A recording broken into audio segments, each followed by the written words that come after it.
morning, I'm here at home, I'm going to be working out. Did you know you can even work out at home? There's no excuse. If you don't have the money or you don't even have time, you can create time at home and work out. Today I'm going to be working on my triceps using my bench, using a bottle of water. Just 2 things and you are done and you will look fit.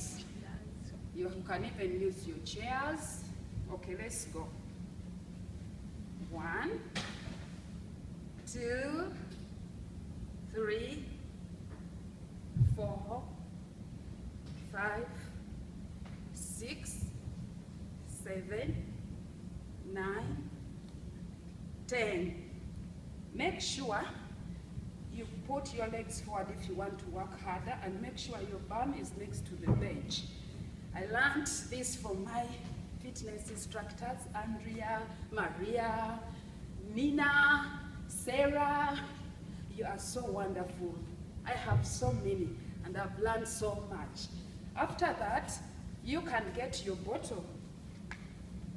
It can also help you.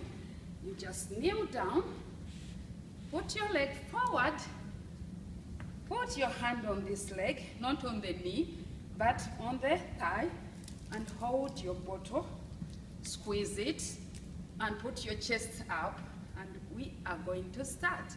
1, 2, 3, 4, 5, 6, 7, 8, 9, 10. Remember to squeeze. We are going to do the left arm now. You put your right leg forward, the hand on your thigh, and then you do the left hand. 1, 2, 3. We don't have time, but we'll start from here next time. Thank you for watching. God bless you.